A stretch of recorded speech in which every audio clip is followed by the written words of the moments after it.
Tuhan yang luar biasa. Silakan duduk Bapak Ibu. Kalau tadi ada deklarasi persembahan, berarti kita boleh dong deklarasi firman Tuhan. Ya.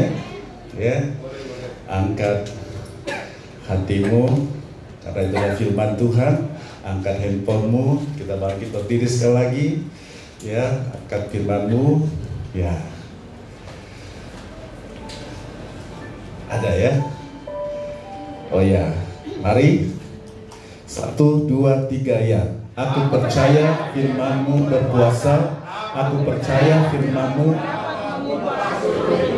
Aku percaya firman ini adalah Tuhan sendiri. Aku siap untuk menerimanya dan melakukannya dalam nama Yesus.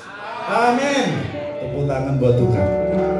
Silakan duduk saudaraku, Bapak Ibu yang dikasihi Tuhan. Saya percaya bersama dengan Tuhan tidak ada satu pun yang akan mengambil sukacita kita. Ya, jangan sampai hilang sukacita kita. Amin. Apalagi sudah datang ke rumah Tuhan. Ya, ini rumah Tuhan. Ya, sejak kita ada di sini, ini sudah berganti, hotel sudah berganti jadi rumah Tuhan. Ya. Kalau ini rumah Tuhan, pasti ada tabut Tuhan di sini. Ada firman-Nya di sini. Ada yang dijaga di sini. Ada yang bertumbuh di sini. Ada hadirat Tuhan di sini. Ada urapan Tuhan di sini. Iya, jadi bersukacitalah Bapak Ibu. Kalau kita, saya katakan bukan karena kesempatan, tetapi karena keinginan kita untuk datang sama Tuhan. Iya, kalau datang beribadah, saya mau katakan lebih radikal, ya. Jangan katakan itu kesempatan, tetapi buat dirimu menjadi kebiasaan untuk datang sama Tuhan. Kalau ada kesempatan itu hanya mendorong kita untuk lebih total kepada Tuhan. Ya. Siapa yang mau total kepada Tuhan? Mari tepuk tangan buat Tuhan. Ya. Kita sama-sama belajar tentang firman Tuhan. Temanya adalah mengapa menjadi murid. Ya. Barangkali ini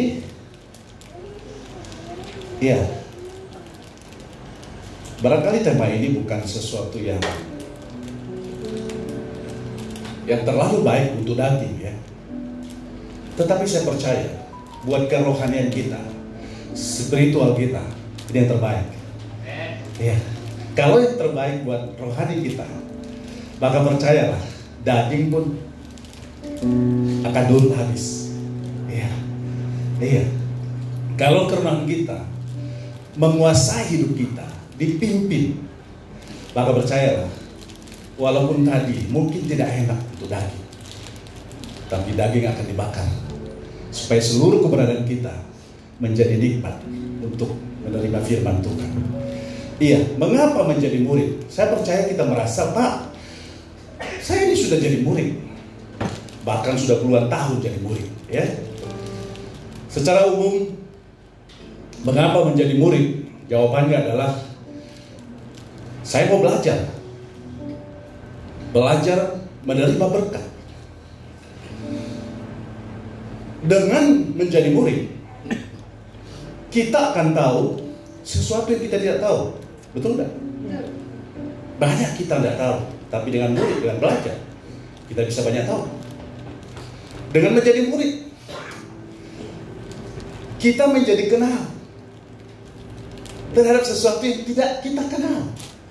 Banyak yang kita tidak kenal di dunia ini. Iya. Banyak yang tidak kita kenal.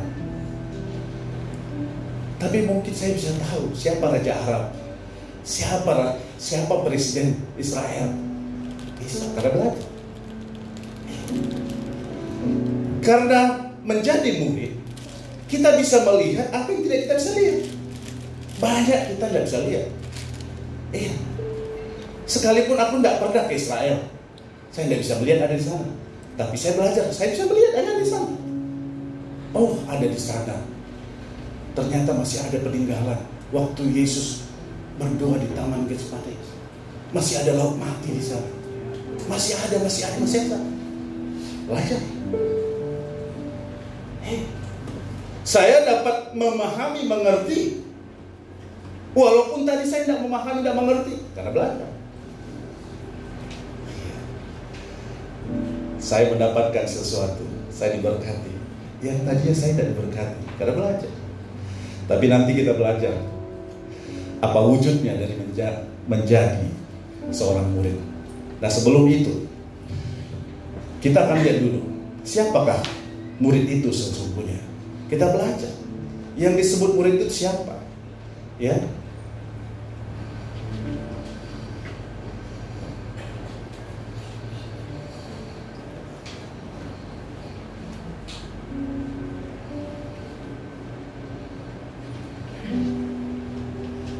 Kanan. Oke, makasih Pak. Siapa murid itu? Lihat gambar itu. Siapa murid itu? Aku. Ya, selalu dia bilang gitu. Saya. Ya. Mau nggak kita seperti itu? Waktu Tuhan bilang, siapa murid itu? Aku. Lihat, lah sampai berganti dia. Iya, sampai Maria dia berganti dia. Siapa murid itu? Nah, murid itu adalah yang pertama. Oh enggak nurut pasal saya Pak. Saya coba kiri kanan ini. Kanan. Terus. Oh, ini kanan terus ya. Oh, ini Alkitabiah banget ya. Kanan terus ya. Jadi nggak ada kirinya nih. Balik lagi. Kirinya balik. Oh gitu. Bisa aja ya. Iya. Siapakah murid itu? Yang murid itu adalah yang pertama, seseorang yang bersedia menjadi murid. Seseorang yang bersedia menjadi murid. Iya. Dia harus bersedia menjadi murid. Pertanyaannya, berarti ada dong yang tidak bersedia jadi murid? Ada enggak Pak? Ada. Banyak lagi katanya. Iya. Nah, Matius 4 ayat 19 bagian A katakan bahwa Tuhan Yesus berkata kepada mereka, kepada murid-muridnya, artinya kepada kepada Simon, yaitu Petrus dan saudaranya Andreas. Dia katakan, mari ikutlah. Ya, mari ikutlah. Nah, kata mari di sini,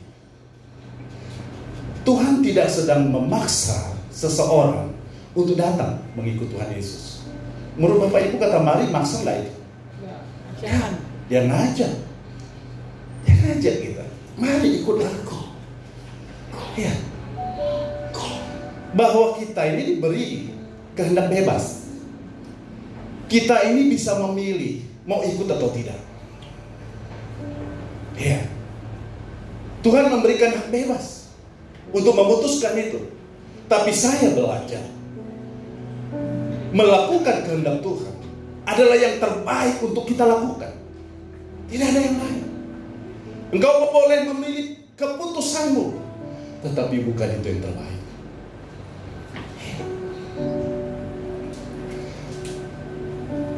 Waktu Yunis Tuhan perintahkan, kau pergi ke Niniwe. Tapi di tengah jalan, ada dia rasa dia berhak untuk memutuskan, saya pergi atau tidak. Dia tidak pergi ke sana, tapi dia pergi kemana? Dia pergi ke Tarsus. Dia cari kapal lain. Tapi waktu dia bersama dengan lain, dia tidak membawa kesejahteraan bagi banyak orang, bahkan mengancam orang lain, sehingga dia harus dimakan ikan. 3 hari lamanya dia di dalam perut ikan. Dia baru mengalami bahwa hidupnya sudah mati. Dia sudah mati. Rohaninya sudah mati. Tapi dia tahu hanya Tuhan yang bisa menyelamatkan. Dia harus kembali mengikuti kehendak Tuhan. Dia dimuntahkan kembali, maka dia lakukan kehendak Tuhan.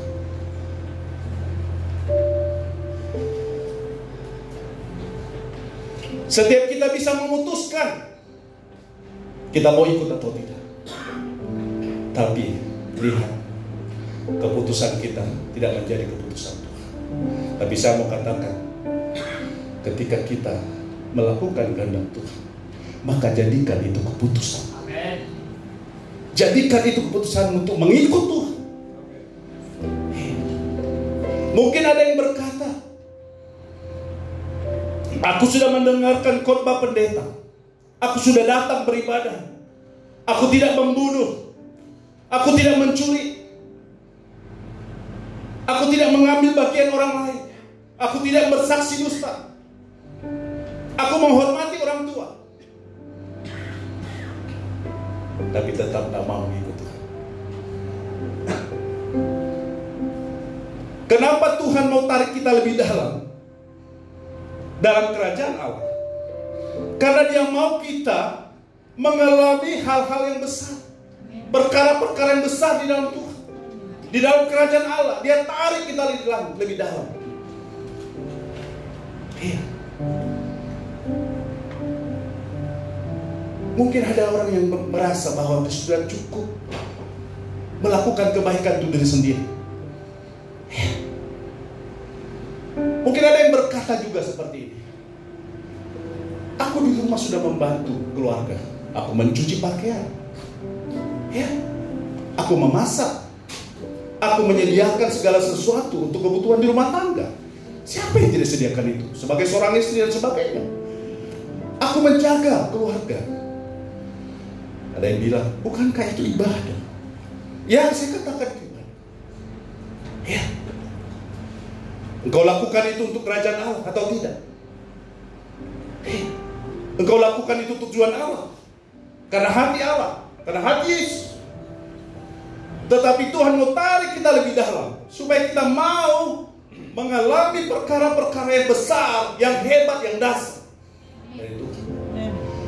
Hanya kalau kita mau, tidak hanya mengurusi diri sendiri, tetapi kita datang untuk melihat orang banyak. Kita mau menjadi bagian melihat orang banyak ini.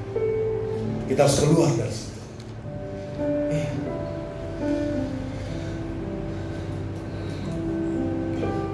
Kita masuk dalam kerajaan Allah.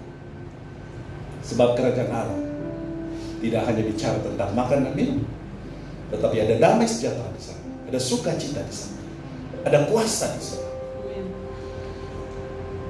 Nah,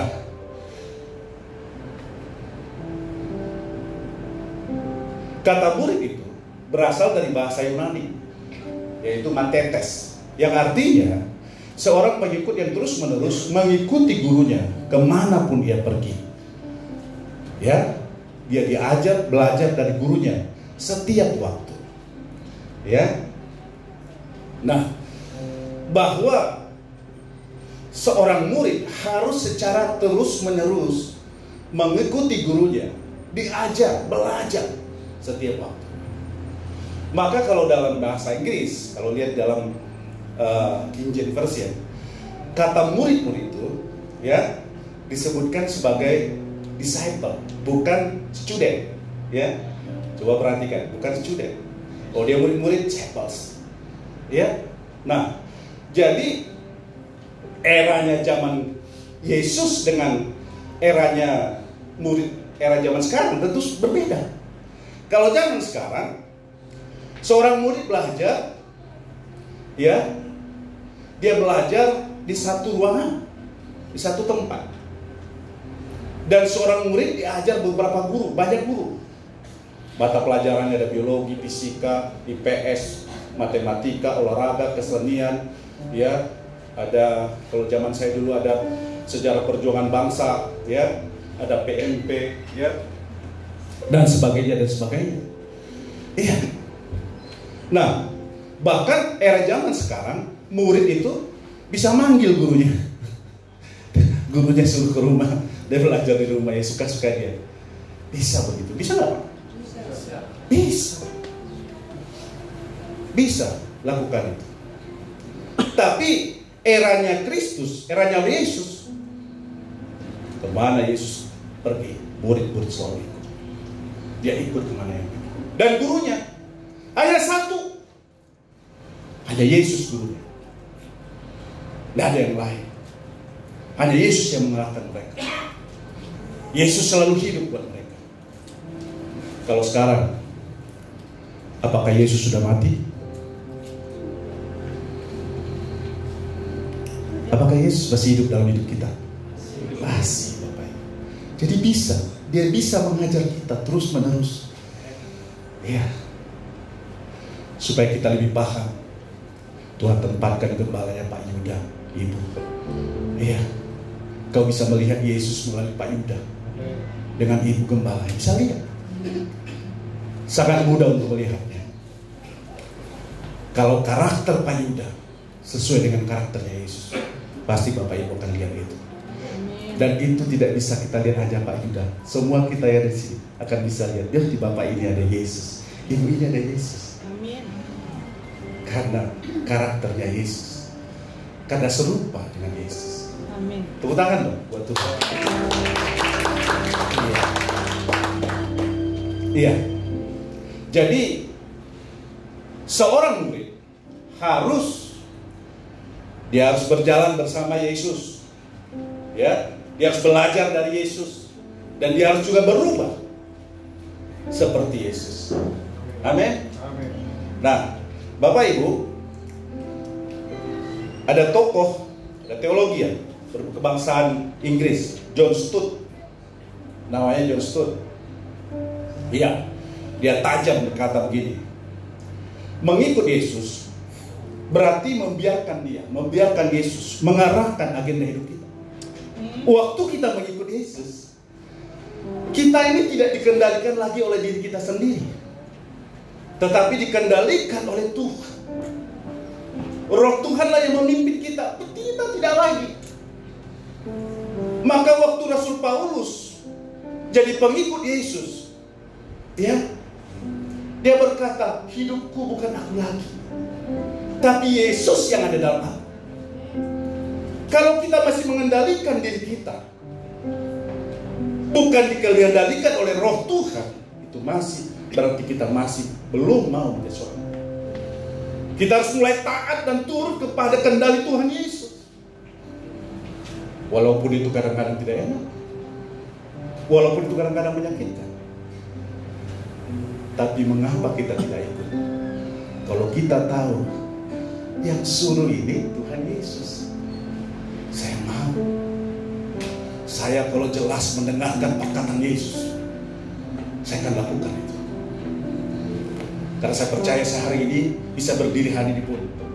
Karena saya selalu belajar, masih belajar untuk selalu ikut Yesus, bukan ikut kehendakku. Amin. Ya. Lalu kalau kita sudah bersedia menjadi pengikut Yesus, maka kita harus berkata, ini keputusanku. Kasih C dulu Pak. Mengikut Yesus, keputusanku. Mengikut Yesus, keputusanku. Mengikut Yesus, keputusanku. Tak ingat.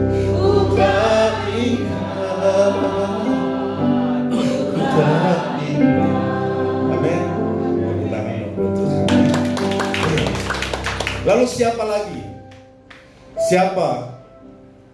Siapa itu? Murid Kristus. Dia adalah setiap orang yang mengikuti Yesus. Kalau tadi bersedia, sekarang mengikut Yesus. Iya. Kalau kita mau ikut Yesus, ada 3 hal yang harus kita kerjakan. Kalau mengikut Yesus, yang pertama, menyangkal diri, memikul salib, dan mengikut Yesus. Iya. Apa artinya menyangkal diri? Menyangkal diri adalah ada 3 hal. Menyangkal kehendak, menyangkal harga diri kita, menyangkal ego kita atau egoisme kita. Iya. Menyangkal kehendak. Kehendak apa maksudnya? Menyangkal kehendak artinya bahwa kita tidak lagi melakukan kehendak kita sendiri. Kita bisa berkata tidak untuk kehendak kita, tetapi untuk kehendak Tuhan. Harus yes, harus jangan. Artinya kita harus mengutamakan kehendak Tuhan dalam hidup kita. Ya, sekali lagi saya mau katakan, sekalipun ini bukan pilihan yang terbaik, yang terenak buat daging kita, buat kenyamanan kita, tapi kita harus menyangkal itu. Dan kita harus lihat kehendak Tuhan. Sekali lagi saya mau katakan, kita bisa putuskan, kita bisa berkata, untuk apa aku memperhatikan orang-orang di sana? Ada orang-orang di sana yang sedang ribut. Ada orang-orang sana yang butuh untuk diselamatkan. Ada orang-orang di sana yang butuh firman. Ada orang-orang di sana yang perlu pertolongan. Mungkin orang itu tidak minta kita tolong supaya kita kasih uang, tidak. Tapi butuh tangan untuk mengangkat dia. Kau bisa katakan tidak. Tetapi kehendak Tuhan, engkau harus bawa itu orang. Engkau harus angkat itu orang. Harus bawa itu. Karena itu kehendak Tuhan bagi kita. Maka kalau kau menyangkal dirimu dengan kehendak kita, katakan harus lakukan kehendak Tuhan, bukan kehendak. Harus menyangkal kehendak kita. Seberapa mau kita menyangkal diri kita, menyangkal kehendak kita? Apakah selama ini kita hanya menyangkal kehendak kita, tidak menyangkal kehendak kita? Kita hanya nurut kepada kehendak kita, kita lupakan kehendak Tuhan. Kehendak Tuhan, sekali lagi saya mau katakan, itu yang terbaik, yang termanis, yang terindah buat kita. Harus tertanam itu dalam hati kita. Itu yang terbaik. Karena saya belajar ketika melakukan kehendak Tuhan, saya tidak pernah merasakan ada kecelakaan yang saya alami, ada kehancuran yang saya alami. Tetapi oleh karena melakukan kehendak sendiri, saya bisa melihat teman-teman saya ada yang hancur. Hancur rumah tangganya, hancur bisnis, berhenti dan bekerja karena kehendaknya sendiri. Tapi kalau kita datang pada kehendak Tuhan,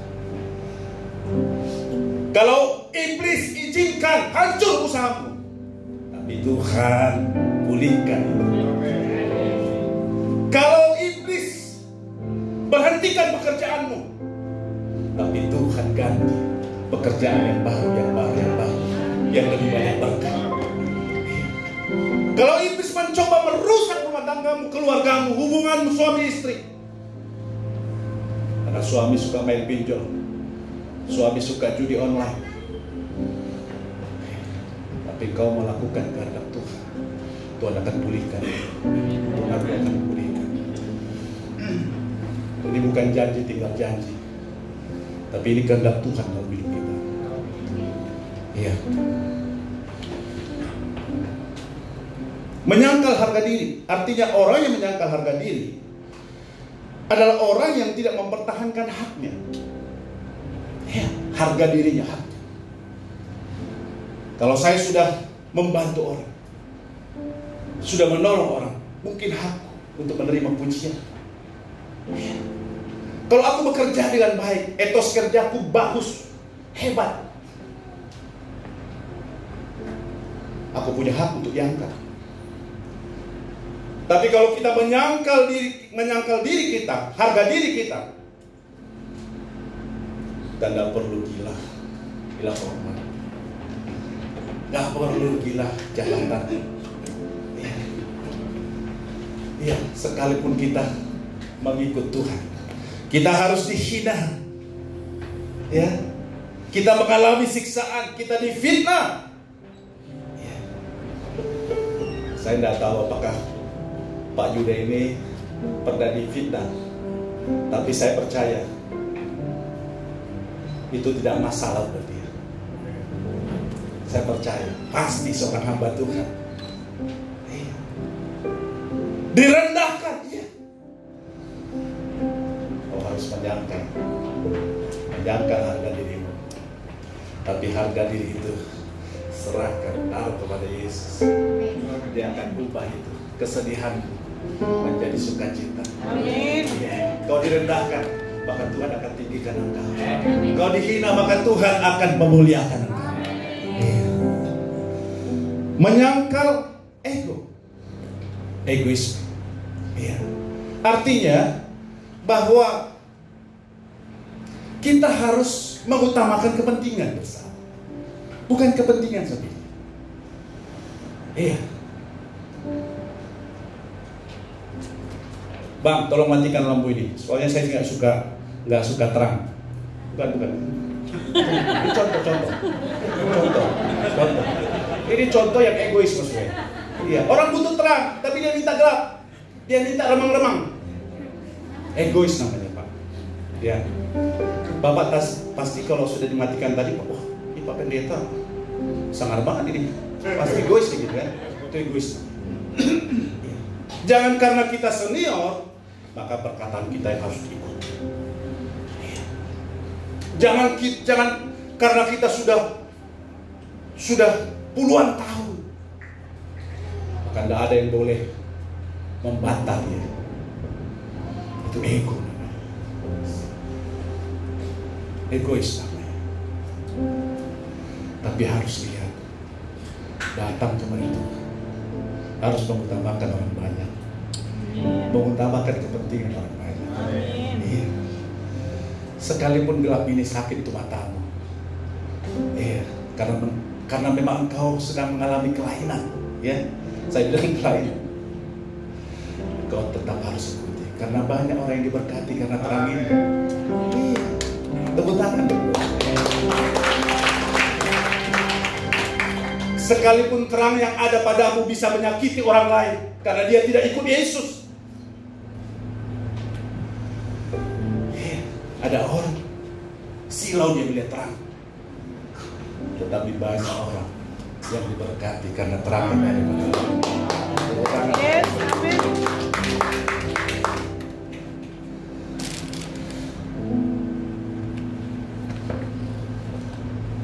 Memikul salib artinya rela menderita untuk kematian diri sendiri. Yesus memikul salib, dia mati untuk menebus dosa-dosa kita, untuk menyelamatkan kita. Ya, tapi kita memikul salib artinya kita rela menderita untuk kematian daging kita, perbuatan daging kita. Amin. Iya, untuk mematikan perbuatan daging tidak mudah. Memang menyakitkan. Iya. Perbuatan daging adalah Galatia 5 katakan ayat 19-21. Penyembahan berhala, apalagi sihir, percabulan, dengki, dan sebagainya. Itu harus dibakar, harus dimatikan dalam daging kita. Kalau perbuatan daging ini menonjol, roh Tuhan tidak bisa berbuat apa-apa. Karena semakin daging menguasai hidup kita, maka roh kita semakin padam. Jadi pastikan roh Tuhan yang hidup, yang menyala, sehingga daging itu dibakar dan mati itu selama. Memikul salib, rela menderita untuk berubah seperti Yesus. Berubah seperti Yesus. Firman Tuhan katakan, ranting yang tidak berbuah akan dipotong. Ranting yang tidak berbuah dipotong, normal. Tapi ranting yang sudah berbuah pun ternyata harus Dipangkas. Dibersihkan, dirawat. Maksudnya apa? Supaya dia banyak buah, berbuah. Nah, Bapak Ibu, jangan kira kata bahwa dibersihkan, dirawat, itu enak. Supaya kita berubah. Mungkin masih ada tadi seperti egois, masih ada. Masih ada kurang mengampuni di sana. Masih ada sedikit-sedikit aja sebenarnya. Sedikit-sedikit aja. Tapi itu menghalangi buah untuk berbuah, bertambah buah. Sedikit-sedikit aja. Masih ada marah di sana. Walaupun tidak pemarah dan pemarah gitu ya. Tapi masih ada marah. Iya. Oh, Tuhan Yesus kan marah juga, Pak. Ya, tapi kau bukan Tuhan Yesus. Marahmu bukan seperti Tuhan Yesus. Iya. Marahmu karena yang lain, ya kan? Marahnya karena gajinya kurang pas. Iya kan? Iya. Marahnya karena pelayanannya kurang baik. Masih ada sedikit. Tapi itu membuat buahmu tidak bertambah. Kamu harus rela. Saya, mari sama-sama katakan angkatan. Aku rela dibersihkan, dirawat oleh Tuhan. Tuhan berkata. Iya. Yang ketiga, mengikut Yesus artinya adalah tadi bersedia untuk dimuridkan. Nah, kembali kita lihat Matius 4 ayat 19. Ikutlah aku, kamu akan kujadikan penjala manusia. Iya. Ikutlah aku, kamu akan kujadikan penjala manusia. Siapa yang jadikan kita penjala manusia? Kamu akan kujadikan penjala manusia. Nah, harus cermat kita memahami firman ini. Walaupun sederhana dan ringkas ya. Kamu akan kujadikan penjala manusia. Jadi tidak ada, saudaraku, Bapak Ibu, untuk alasan kita bahwa kita tidak mau untuk mengikut Tuhan Yesus. Iya, nggak ada alasan. Kenapa tidak ada alasan? Karena yang menjadikan kita penjala manusia siapa? Yesus. Dan itu memang harus pasti Yesus yang menjadikan kita penjala manusia. Kalau Tuhan Yesus yang menjadikan kita penjala manusia, maka apa yang menjadi kekuranganmu, apa yang menjadi kelemahanmu, Tuhan akan perlengkapi. Amin. Aku tidak bisa Tuhan, aku tidak berani Tuhan. Kalau soal ini aku tidak bisa ngomong ke sana, aku tidak bisa mendekati dia. Yesus yang akan memperlengkapi itu. Aku tidak bisa bicara Tuhan, aku tidak sepandai orang itu untuk berbicara. Bagaimana mungkin dia bisa aku dapatkan Tuhan? Ngomong aja aku tidak bisa Tuhan. Siapa yang memperlengkapi itu? Aku tidak punya ongkos Tuhan, tidak punya sarana Tuhan. Siapa yang menyiapkan itu?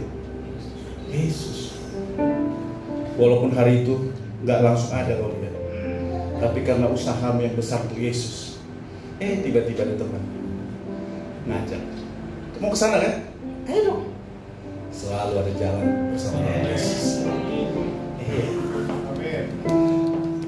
Ya, satu lagi ada seorang teolog juga berkebangsaan Jerman, ya. Ya, dia hidup di masa Hitler ya. Namanya Dietrich Bonhoeffer, ya.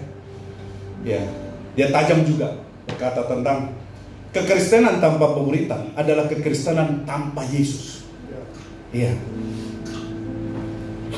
Jadi hanya melalui pemuritan, iya, kita mengalami banyak hal bersama dengan Yesus. Iya. Jadi nggak ada satupun di kita ini saya nggak dimuridkan. Nggak apa-apa. Tapi kekristenan tanpa pemuritan itu di sana tidak ada Yesus. Nah, Bapak Ibu, saya tahu di gereja kita di sini ada banyak hal, ada wadah untuk jadi murid. Ya, ada TC 1 sampai 7 ada. Bisa borong itu. Iya. Tapi gak usah sekaligus ya. Ya, maksudnya habis TC 1, TC 2, TC 3, 4 gitu ya. Atau kamu pilih dulu. Saya mau TC 3 dulu dah, ya. Saya buat di sini dulu deh, pemuritan. Ada carousel. Itu menjadi wadah untuk dimuridkan. Amin. Karena di carousel kita bisa sharing firman Tuhan. Saya katakan, kalau di carousel, di situ semua tempat kita belajar. Jadi jangan galau karena saya belum bisa berdoa, Pak. Carousel menjadi tempat kita belajar. Amin. Tepuk tangan.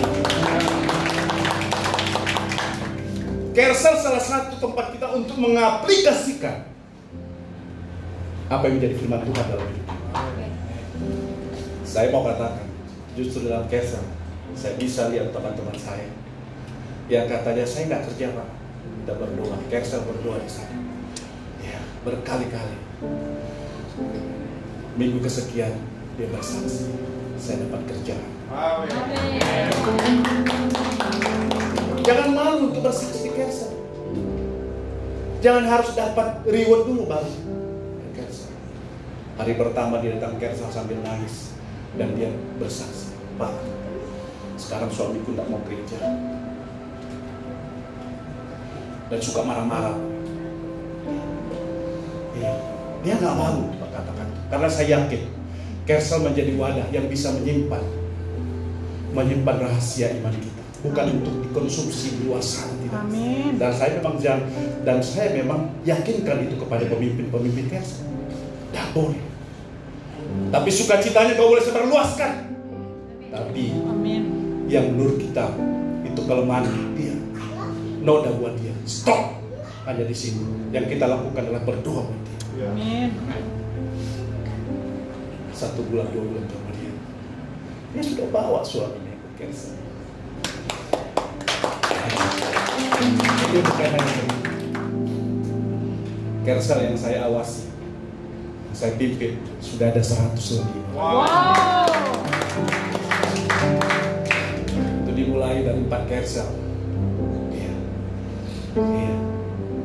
Jadi ambil bagian di sana. Kersel itu menjadi tempat kita untuk berdoa. Amin. Iya, saya cepat saja. Saya masih di poin yang kedua. Nah, siapa itu murid? Yang ketiga adalah orang yang siap untuk melayani. Kalau kita adalah murid, kita harus siap melayani. Iya. Amanat Agung, pergilah, jadikan semua bangsa muridku. Kata pergilah di sini, itu menunjuk kepada kita supaya kita bergerak. Biarkan ada yang bisa pergi ke Papua, ada yang bisa ke Merauke dan sebagainya. Aku tidak bisa, Pak. Aku hanya bisa di sini. Pergilah artinya kau bergerak, kau tidak diam saja di tempat duduk kita. Kita mau bergerak. Walaupun di sini kita bisa, banyak yang bisa kita lakukan di sini. Ya enggak, Pak? Banyak yang bisa lakukan sih. Kau ambil bagian untuk melayani apa saja di sini. Wah, Pak, nanti kalau semua jadi pelayan Tuhan, nggak ada yang jemaatnya. Ketika firman Tuhan bilang, tuayan itu banyak, pekerjaan sedikit. Jadi jangan takut jadi pekerja semua nih, pelayan semua. Karena Tuhan akan kirim. Amin. Sesuai dengan kebutuhan gereja ini. Jadi ambil bagian Bapak Ibu. Jangan ragu-ragu. Jangan segan-segan. Langsung lapor. Pak, aku mau melayani. Iya. Aku jangan diparkir aja. Aku di bawah saja, Pak. Tidak apa-apa. Ambil bagian apa saja yang bisa berguna untuk kerajaan Allah ini. Amin. Ya. Lalu yang keempat, seorang murid harus penuh dengan sukacita dan dipenuhi Roh Kudus. Iya. Dan murid-murid di Antioquia penuh dengan sukacita dan dengan Roh Kudus. Bagaimana kita bisa lihat murid itu? Dia sukacita. Jadi murid harus kelihatan. Tadi saya sukacita nggak, Pak? Iya. Nggak seperti sedih-sedih kayak apa kan, kecuali lagi penyembahan kan? Iya. Jangan mau datang melayani, ayo kayak utang nggak dibayar. Jangan sedih-sedih, harus sukacita. Sekali mungkin di jalan ada, waktu di jalan kau mau datang ke sini, ada yang cari gara-gara di sana. Iya, nggak bisa kasih masuk lah. Iya, pegang-pegang mobil kita dan sebagainya, mengganggu kita. Tapi tetap sukacita datang ke sini. Waktu kau melayani, ada yang mencoba menghajar engkau, kau tetap sukacita. Amin. Oleh karena itu maka engkau harus penuh dengan Roh Kudus. Sebab Roh Kudus inilah yang memampukan engkau untuk mengatasi semuanya itu. Roh Kudus ini juga yang memampukan kita menerobos setiap rintangan yang ada alamnya. Banyak Kudus. Lalu yang kelima, Bagaimana kita tahu bahwa itu juga adalah seorang murid? Yang kelima adalah harus saling mengasihi. Ya, harus saling mengasihi. Ya, saya bacakan.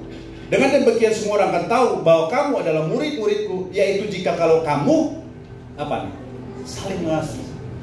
Nah, kalau murid, jangan sikut-sikutan, jangan ribut, jangan berkelahi, jangan ribut karena jiwa. Karena jiwa banyak. Engkau boleh ambil banyak. Tapi kenapa dia ribut karena jiwa? Itu jiwaku. Itu aku yang punya. Banyak jiwa. Asal kau mau bergerak. Jangan ribut karena pelayanan. Pelayanan itu banyak. Saya tidak meminta harus pembicara, harus speaker. Apapun Tuhan pakai saya kerjakan. Di gereja pusat, saya jadi asal-asal. Dulu memang semua pelayanan saya ambil, bukan karena untuk saya dikenal, bukan, tapi karena saya mau belajar. Ikut tim BW, ikut saya jadi singa. Wah, terakhir saya udah ketuaan, merasa ketuaan. Ini bukan ya, itu saya ya, bukan. Saya merasa karena ada bagian lain, bukan. Saya DTC, saya mentor, saya guru, saya mengajar juga. Saya ambil itu, tapi saya ambil karena saya mau belajar, supaya saya bisa terapkan kepada yang lain. Karena seorang murid harus membawa murid, seorang murid harus memuridkan. Terakhir di Badarahi juga, saya harus jadi asar. Iya. Walaupun kadang-kadang jadi asar saya dilemahkan dengan sesuatu yang ada di jalan tuh, di lampu merah. Saya lihat mereka gini-gini tapi minta duit. Nah, saya takut kalau gini-gini sama jemaat. Dikirain saya minta duit. Saya takut. Tiongki. Tapi saya tahu. Waktu saya bilang salam. Karena saya mau kasih berkat buat mereka. Dan berkatnya itu yang banyak. Jadi jangan malu jadi apapun kita. Amin. Nah, masih ada ya. Sedikit lagi ya. Ini statement dari seorang ketua Kersal, ya, ini ketua Kersal, saudara saya juga nih, ya, ya, iya, dia tajam juga berkata, seorang murid akan selalu hormat dan mengasihi gurunya yang telah mengajar dan juga menghajarnya, maka dia memahami kebenaran serta menjadikannya murid yang berbakti dan berhasil. Amin. Saya mau katakan, mungkin dulu waktu belajar ada guru killer, ada guru yang kejam, ada juga guru yang sudah mungkin mematahkan semangat, membuat engkau tidak naik, terhambat naik. Tetapi saya mau katakan, kalau itu guru harus selalu hormat dan mengasihi. Jangan takut kalau dia datang kau menghindar. Tetap salam pagi Pak Guru. Tahukah saudara, seorang guru juga dia tidak memilih muridnya untuk datang kepada dia. Seperti apa murid yang datang kepada dia? Berandalnya, premannya, brengseknya itu murid. Dia tidak pernah pilih-pilih itu. Setiap murid datang kepada dia, dia harus ajar itu. Bahkan dia memang harus mengajar itu. Bahkan kita harus hormat dan mengasihi dia. Itu yang membuat kita memahami kebenaran itu. Dan membuat kita berbakti. Pasti berhasil. Iya. Lalu kita menjawab mengapa kita harus menjadi murid. Ya, kalau Lukas 18:30 ayat 30, Petrus pertama bertanya kepada Yesus. Waktu dia mengikut Tuhan Yesus, dia bilang begini, Tuhan, aku sudah meninggalkan rumahku, aku sudah meninggalkan segalanya, tapi apa yang aku dapat? Ayat 30 katakan, kalau saudara lihat itu, sama apa 30 dia katakan, lipat ganda kau terima saat ini juga. Dan zaman yang akan datang, kau akan terima kehidupan yang kekal. Nah itulah wujud berkat-berkat ini. Inilah wujud-wujud berkatnya. Bahwa waktu menjadi murid, mengapa kita harus menjadi murid? Ada upah untuk menjadi seorang murid. Menjadi ahli waris. Iya. menjadi ahli waris. Sebab kita akan menerima janji-janji Allah. Iya, janji-janji Allah kita akan terima itu bersama Kristus. Bagi kita yang sudah menderita bersama Kristus, kita akan menjadi ahli waris yang mau menderita ikut Kristus, menerima mahkota kebenaran. Rasul Paulus katakan dia menerima karunia mahkota kebenaran itu karena dia sudah selesaikan pertandingan imannya dengan baik. Ya. Selain yang kedua ini, Rasul Paulus berkata menerima mahkota kebenaran. Yang pertama dari Yesus Kristus. Selebihnya kita harus berkata, aku juga mau terima mahkota kebenaran itu pada waktunya nanti. Nah, yang terakhir, upahnya diberkati dan menjadi berkat. Boleh kita baca ini, bisa di sama-sama Mazmur 37 ayat 25 sampai 26. Boleh sama-sama kita buka, Bang, ayatnya. Sama-sama kita baca. Ya. Apa enggak bisa, Bang? Bisa kan dimunculkan? Mazmur 37. Boleh sama-sama kita baca. 1, 2, 3, ya. Tetapi orang benar ditinggalkan, meminta-minta roti. Ayat 26. Memberi pinjaman. Tepuk tangan. Oke, Pak. Kaulah segalanya di dalam hidupku, kerajaanmu, kebenaranmu, itu bahagiaku. Kaulah yang kuat, Yesus, selama hidupku,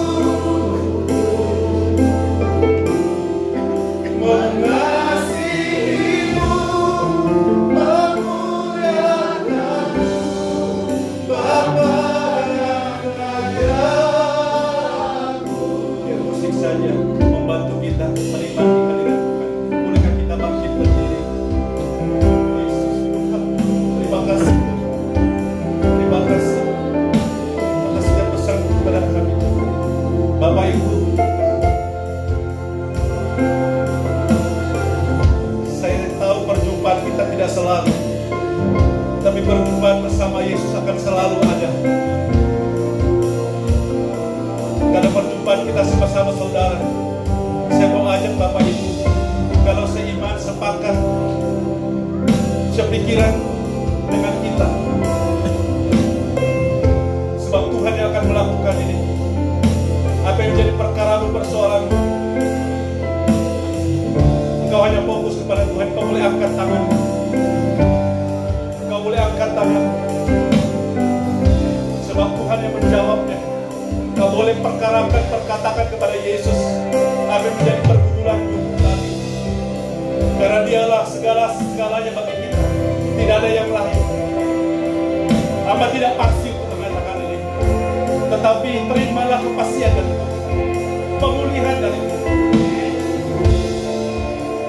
Ada dalam roh saya, pikiran saya, kalau ada keluarga pasangan yang tidak harmonis di sini, kalau suamimu, istrimu tidak lagi menjadi bagian yang indah dalam hidupmu, ada Yesus yang mau perhatikan itu, yang mau berikan itu. Asal kau jadi murid kepada Yesus. Bukan usahamu saat ini, keuanganmu agak mundur, agak seret, tidak seperti dulu. Usahamu tidak seperti dulu lakunya, dagangnya tidak seperti itu, ordernya tidak terlalu banyak seperti dulu. Seperti ada yang sudah mengambil order itu. Kau katakan pada Tuhan, kau mau menjadi murid, kau akan jadi berkat dan diberkati. Nama Yesus. Kalau hari ini ada sifat-sifat karaktermu yang sungguh-sungguh menggerogoti kerohanianmu, kelakuan dagingmu merusak rumah tanggamu, merusak kinerjamu, berubah. Yesus.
Terima kasih untuk kebenaran yang Tuhan sampaikan melalui hamba-Mu Pak Tobing Bapak. Kiranya Engkau yang terus mengurapi hamba-Mu, memberikan hikmat pewahyuan, Tuhan memberikan kekuatan, kesehatan, perlindungan yang sempurna. Istri dan anak-anaknya, mantu Tuhan, semuanya Tuhan lindungi, Tuhan jagai kehidupannya Bapak. Dan biarlah Tuhan hamba-Mu Kau pakai lebih dahsyat lagi Tuhan di dalam memuridkan setiap kersel-kersel, agar setiap kersel-kersel semakin bertumbuh Tuhan, semakin luar biasa untuk mengikuti Engkau. Dan kami juga berdoa Tuhan, hamba-Mu berdoa untuk di tempat ini Tuhan, agar Engkau juga Tuhan menjadikan setiap kami umat yang ada di tempat ini menjadi mantetek-mantetek-Mu Tuhan. Kami mau diajar, kami mau dibentuk, kami mau semakin hari semakin bertumbuh di dalam kerohanian kami, sehingga Tuhan ada perubahan dalam kehidupan kami, ada transformasi, ada terobosan Tuhan. Kami percaya Tuhan pada saat Engkau mengajar murid-murid kami, semakin kami semakin mengerti isi hati-Mu, semakin hari kami semakin peka mendengarkan arahan dan tuntunan, sehingga kami tidak menyimpang ke kiri ataupun ke kanan Bapa.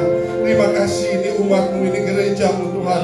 Kami berdoa Tuhan, agar pertumbuhan kerohanian semuanya Tuhan boleh dibangun di tempat ini. Semakin hari semakin didewasakan umat-Mu di tempat ini, semakin hari semakin melakukan kebenaran firman-Mu Tuhan, sehingga di dalam setiap langkah kami Tuhan, nama-Mu dipermuliakan, nama-Mu ditinggikan, nama-Mu diagungkan. Di dalam setiap langkah kehidupan kami ada kesaksian-kesaksian yang kami sampaikan untuk memuliakan Engkau, untuk setiap kerajaan-Mu semakin hari semakin diagungkan, semakin kuat di tempat ini Bapa. Terima kasih Tuhan, terima kasih. Terima kasih Bapa untuk kebenaran firman-Mu Tuhan. Kami pegang kebenaran firman-Mu, dia akan menjadi kekuatan, menjadi rema bagi kehidupan kami Bapa. Terima kasih Tuhan. Urapi setiap hamba-hambamu Tuhan. Urapi setiap kami yang hadir di pagi hari ini Tuhan, yang sudah mendengarkan kebenaran firman-Mu. Dan kami mau menjadi pelaku firman-Mu Bapa. Bukan cuma pendengar saja. Kami mau menjadi pelaku. Kami mau dimuridkan Tuhan. Kami mau diajar Tuhan. Kami mau dibentuk Bapa, sesuai dengan kehendak-Mu. Terjadilah di tempat ini, terjadilah di gereja ini, terjadilah atas setiap umat-Mu di tempat ini. Terima kasih Bapak. Sebentar kami akan kembali ke rumah kami masing-masing. Tibakan kami tanpa kekurangan suatu apapun juga Tuhan. Biarlah Tuhan Allah Roh Kudus yang terus mengajar kami Tuhan. Bukan cuma hanya pagi hari ini, tapi setiap hari Engkau yang terus Tuhan mengajar kami. Engkau yang terus memulihkan kerohanian kami Bapak, sehingga kami boleh menjadi saluran berkat-Mu Bapak. Terima kasih, sebelum pulang biarlah berkat-Mu menyertai kami dan kami siap menerima berkat yang daripada-Mu. Mari arahkan hati, angkat kedua tangan. Tuhan memberkati engkau dan melindungi engkau. Tuhan menyinari engkau dengan wajahnya dan memberikan engkau kasih karunia. Tuhan menghadapkan wajahnya kepadamu dan memberikan engkau damai sejahtera. Sekarang pulang dan terimalah berkat yang terbaik dari Allah Bapa di surga. Kasih yang sempurna dari Tuhan Yesus Kristus, persekutuan yang indah dan manis dengan arah Roh Kudus dari mulai sekarang sampai kedatangan Tuhan yang kedua kalinya, bahkan sampai selama-lamanya. Di dalam dan demi nama Tuhan Yesus Kristus kita yang diberkati oleh Tuhan. Haleluya, sama-sama katakan